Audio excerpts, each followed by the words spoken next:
Hi, everybody. It's me, Jessica Lahore. Hey, everybody. It's me, Kelela Cortez. And we are your Denver Divas, giving you another recap review of Season 13 of RuPaul's Drag Race. But before we get into it, make sure to hit that subscribe button. Go over to Kelela Cortez's channel and my channel. Hit the alarm so that you don't miss out on any notifications.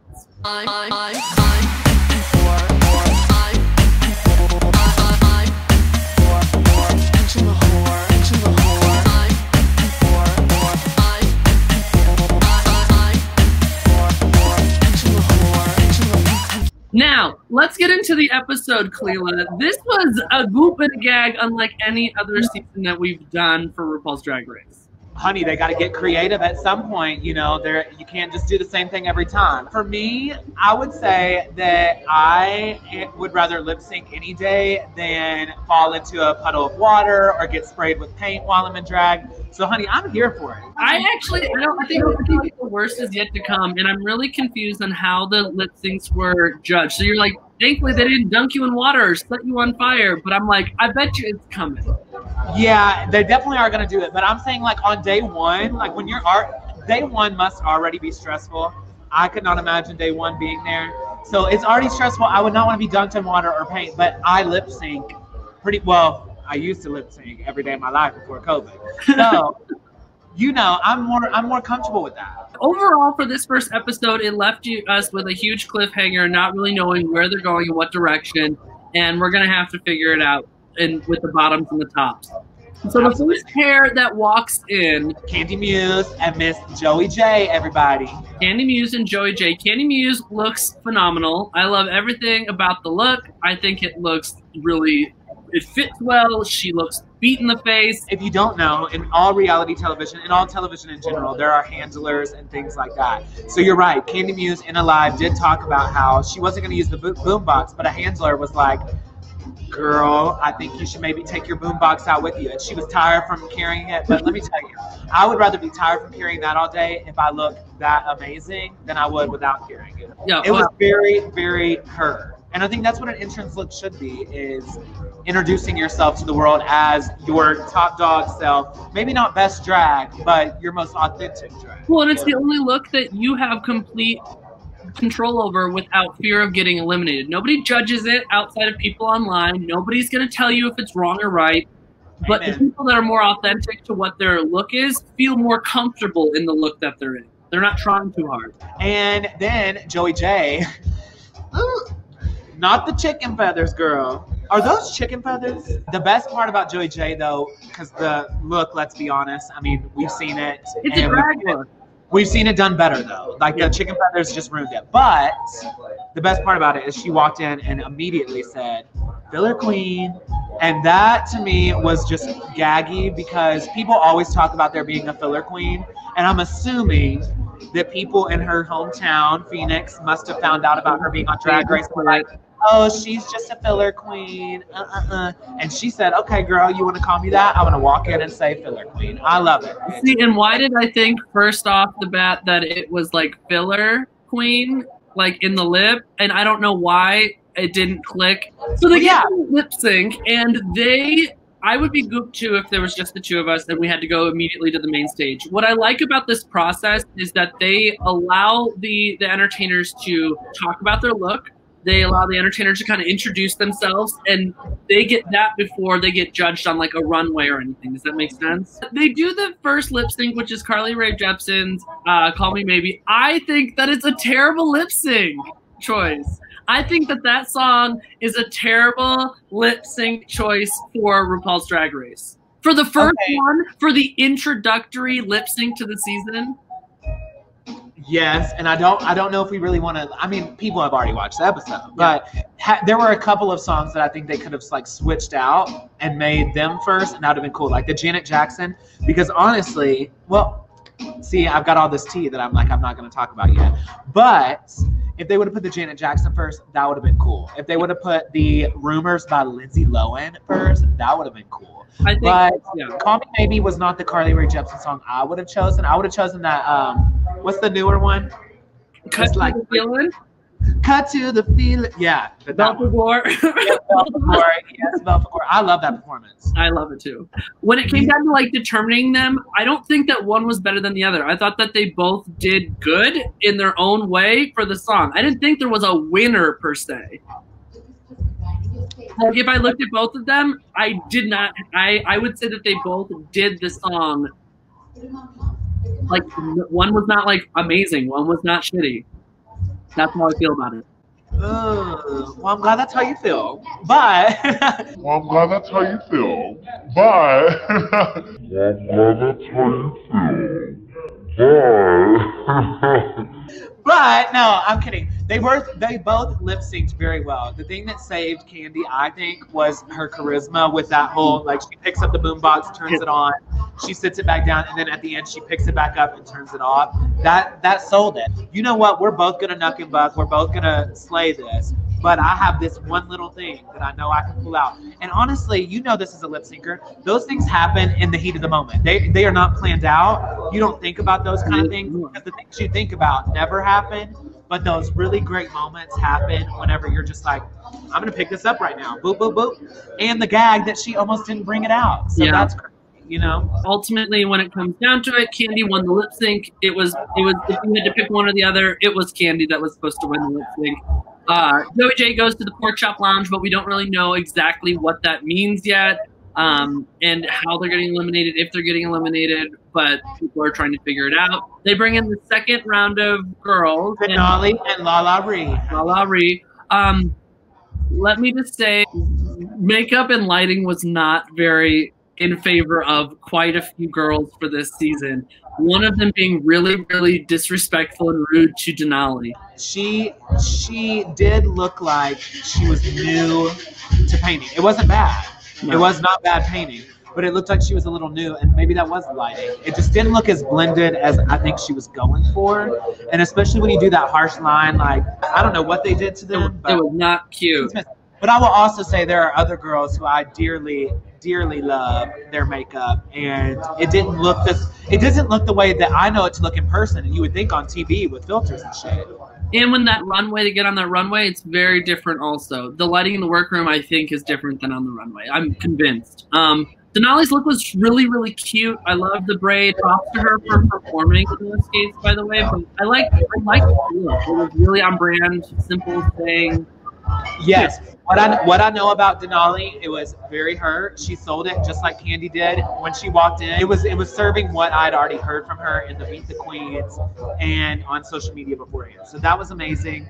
And the look is, I mean, it's classic. You know, we're used to ostrich feather mini dresses. What I would like to see is people in the future start to think about those things a little more and say, yeah, ostrich feathers are cool and it does make me look expensive, but I don't want to do the same shape or the same version that someone else did, you know? Because changing the color doesn't serve it. Do you think doing like the braid and the ice skates was enough to change the narrative of the outfit?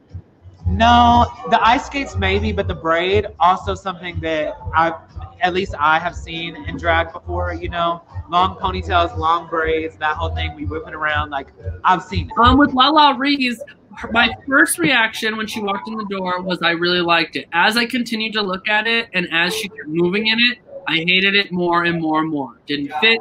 The material was like, the material was really not cheap and a good, I don't care if it's a cheap material, but it didn't look right. Yeah. So the thing with her was, it was obviously based off of Beyonce and Jay-Z's little moment. I think it was at their last tour together. I can't remember exactly, but the mask and everything Beyonce wore. The problem is, the fabric was not Beyonce fabric. No. And so when you're trying to do an impersonation look, we are not given the same resources that Beyonce or Miley Cyrus or Lady Gaga are given. But you have to at least try to do the best you can with it. And I think she did do that, but it just didn't come off the way I think she wanted it to. I think Lala Ree is an amazing person. I think she's a beautiful entertainer. I watch her videos all the time these days. But that look, sis, was not what I would have chosen for Lala Ree to walk in the movie. Like, so they get to the main stage. They perform When I Grow Up, Pussycat Dolls. That to me would have been a great first lip sync for the entrance.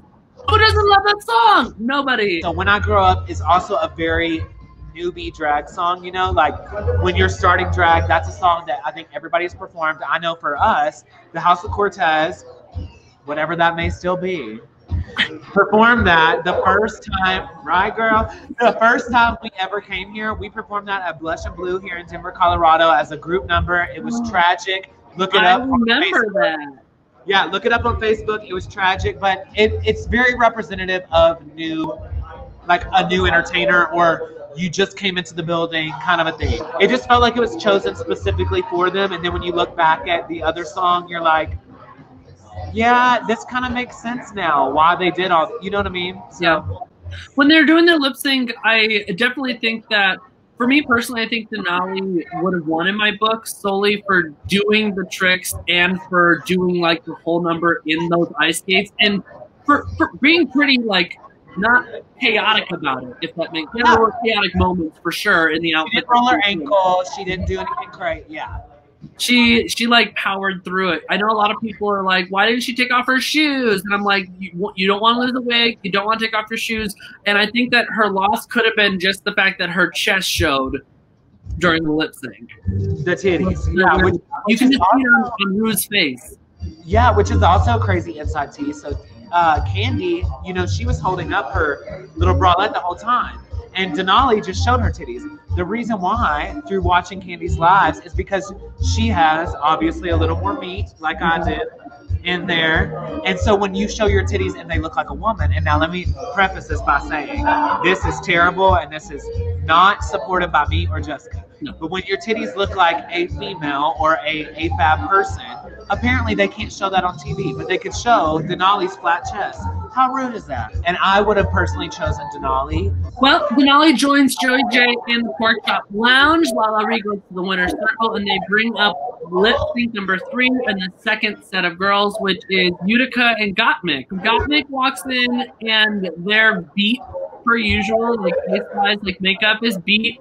I do not like the outfit personally. I don't get it. I don't understand it. It's not my favorite. I don't agree with it, but I know that it's very fashion forward and yeah, but I don't like it. That look to me is very where drag should be.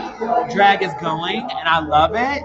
I think the best part about it is it's another one of those looks for me that just screams Gottmik. Like, it made sense to me.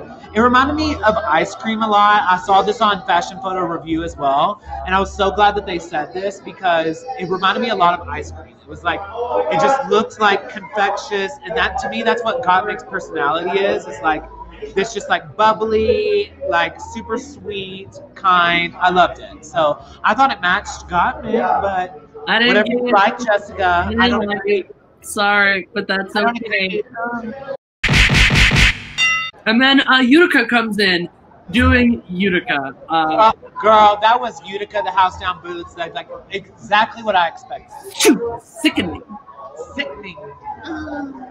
I like the whole outfit and the explanation, and I think that people are gonna fall in love with the fact that she literally is just like a Tammy Brown almost. And I hate the comparison thing, but it's the idea of like I'm in another planet in the best ways. Not that she is anything like Tammy Brown, but very. Yeah, I would say it's different when you're comparing like their whole brand to someone, like their look and their brand and who they are. It's not that. It's that they have the same. They're in the same kind of drag. You know what I mean? They're kooky. They live in their own world, but they live in very separate worlds. Planet Tammy is not the same as Planet Utica. No. Although I would love to see visit land on Planet Utica or Utica land on Planet Tammy, whatever works. They should just do a YouTube series together and see what happens. Oh, that would be great. That would be great. So they do a lip sync. This is the Lindsay Lohan song, which I think nobody was expecting them to play whatsoever. I wasn't expecting it, but let me tell you, that is one of my favorite songs from the early 2000s ever. It was a great lip sync. There were awkward moments from both of them. There were awkward, I'm trying too hard moments. But it was a good lip sync. It was pretty level. Like, it wasn't bad. It wasn't really the best lip sync either. But I think that Gottmik definitely was the victor of the two of them. Yeah, Gottmik definitely won, and the main reason why, again, it works the other way too for me. When there's these little small things that you notice, and you're like, ugh. Gottmik goes to the winner's circle, then Utica goes to the lounge. So for this next set of girls that walk into the workroom, they bring in Tamisha, Iman, and Simone. Okay, and Simone walks in first. I think that Simone's look and makeup and outfit looked better on the runway. I did not like it until she was on the main stage with the photos of herself and her makeup. That was one that was shocking until she got up into that light, and it was just glistening and beautiful and stunning. So when I was saying earlier, there's obviously people that I dearly, dearly love their makeup. Simone is gorgeous in person. When she walked in, the makeup did not look the way I know Simone to look. I would credit it to what you said earlier. The lighting must be different because she did look better on the runway than she did in the workroom. However, she still looked gorgeous. That skin is just beautiful. It looked like it was drenched in water. Again, we said this last week. And let's be honest, there's no one other than Simone could pull off a dress like that. No. Tamisha Iman walks in, and I like the idea of what she was going for. This is very much of what I would watch, like Nina Montaldo and Brittany Michaels walk into the venue in and look like Brittany Michaels. Yeah, owns the room. Like I am that seasoned queen that owns this girl. Yeah. But I thought that parts of it didn't fit right. Parts of the shoulders didn't fit right. But I liked the construction of it. I just thought it was really pretty. Her makeup looked clean. It looked great. The pants on her could have been taken off where Lala Ree could have used pants and upgraded her look. And I agree. I think Tamisha Iman, like it just didn't look.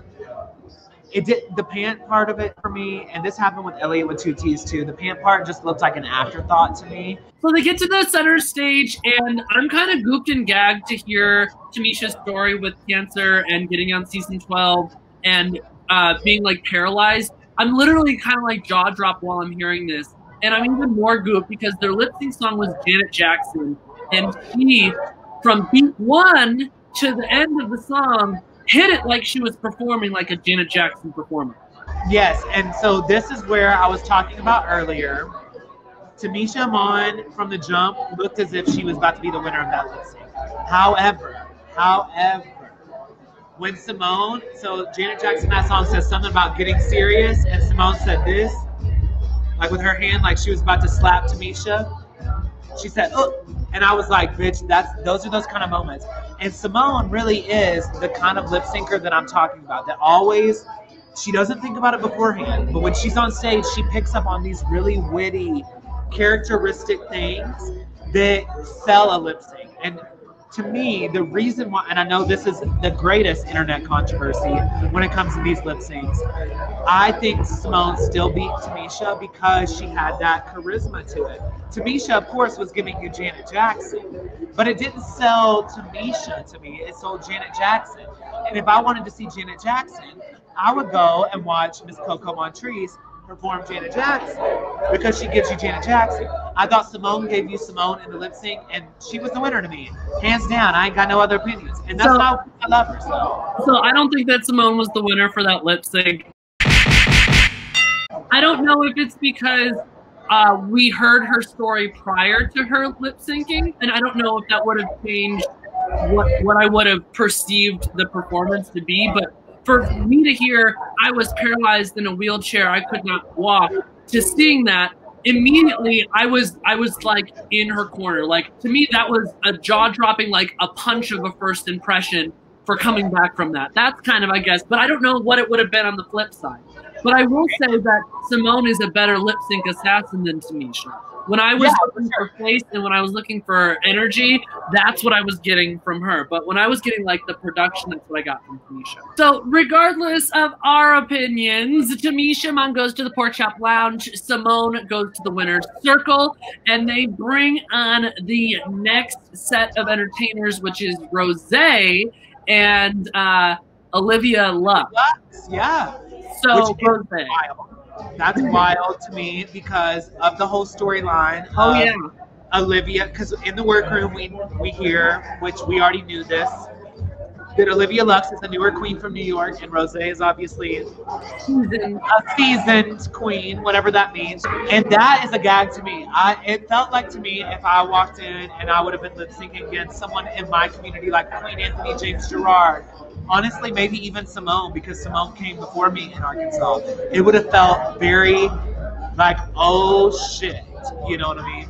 So, but I guess what I would say is, like, if I felt a certain way, Rosé was really bad about not showing how upset and uncomfortable she was from the moment that she realized that Olivia was in the same competition as her, because in her head, I'm sure she's invalidating what her work has been like to be like, oh, you've been doing it a year and a half and you're here. Rosé's look walking in, typical Rosé. It's something that you would go to New York and watch her, Laguna, and Jan perform in different solid color monochromatic bodysuit jacket kind of pump looks. She looks beautiful. It fits her well, but it's not exciting. I think it was similar to her, like what they do for sure, but I do think the hair was a little crusty. But if I was on RuPaul's Drag Race, I would like to believe that I would wear that style of outfit walking in. Like, it just needs to be a little more elevated. It's a cute outfit. It's no shade to the designer, but it's not what it should be in my opinion. That was a great lip sync song. Rosé was giving you like you were gonna get a Rosé show in New York. It wasn't. I think she felt really comfortable. Olivia, I couldn't stand. It reminded me of chaotic new queen performing under pressure. It just, I didn't get any kind of like thought process. And I mean, it also didn't help that I hated everything about her outfit, from hair to dress to accessories. I thought everything was terrible. Her hairline was terrible.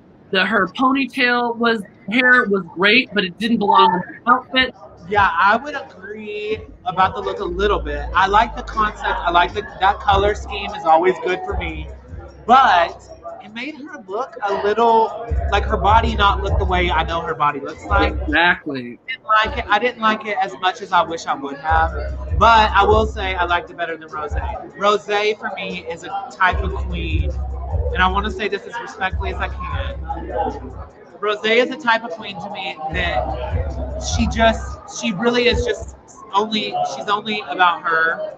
It doesn't, she comes off as like she lives in her own world. It's only Rosé, and which is good because she's focused, but she doesn't really give a shit about other people, which ties into how unsportsmanlike she was. Yeah, she really was super. Rosé lost, and whether you think she deserved it or not, that is not how you act when you lose lip sync. Regardless of what we think, Olivia Lux won the lip sync. She's in the winner's circle, and Rosé goes to the Pork Chop Lounge, bringing on your final round of girls. Now, here's some tea for this one. They were supposed to have a 14th contestant. Did you know that? If I know who it is, I think you know who it is. Well, she's been banned from multiple states of like clubs because she's a fucking predator. But regardless of that, they shoved the last three into one lip sync, and they made up for the awkwardness of doing that with the song that they chose for the lip sync for your life. Without that or something like iconic like that, I think I couldn't have gotten on board, but they figured it out. Tina Burner walked in first. Tina Burner's drag is something that I really like, but I like to do outside of that as well. I love campy drag that is themed like that. Yeah, I could have guessed you were gonna say that, girl. It's very, and that's no shade. No, I love it. It's very in your realm. Yeah, I love doing a little bit of everything, but I love concept drag like that has a story that I can look at it and I don't have to ask questions about what you're trying to portray. From the details of the hose to the purse, I really like it. And see, I'm the exact opposite. When it comes to look, I don't really care as much about it telling the story as much as I do which I know you do this as well, because you do very conceptual performances. But I don't care about the look as much being conceptual. I do, though, like that she has a brand and she's sticking to it. You know what I mean? Whether I think it looks a little cheesy. She's had this brand written down for years. She knew her taglines, her punchlines, her comebacks. I think I'm a Tina Burner. You're a burner? Ooh. Maura Hall. And she is the Mackie doll. I think that this represents her and her brand. I think she looks gorgeous, but I don't think it was great for the lip sync.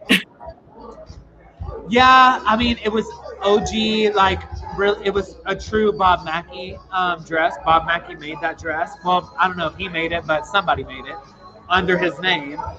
So that was cool. I think the hair was interesting to me. I can get into big hair, but it was too big. It was too big for her body and what she was wearing. Yeah. I would have to just say, Kamora, you look beautiful. We already expected that. Yeah. But move along. Elliot was too teased. I personally liked the look. I know that I thought it was kind of, I always laugh when one of the girls in a season like makes fun of somebody for wearing something, but then RuPaul and the judges are like, wow, I love this so much. And then you can see like the cringe from the girls that talk shit about it. Yeah. I think that happens a lot though, because our version as drag queens, our version of what is beautiful is not always the same as someone who, let's be honest, isn't constantly around club drag. So I overall like it a lot. I liked the look. I'm not mad about it.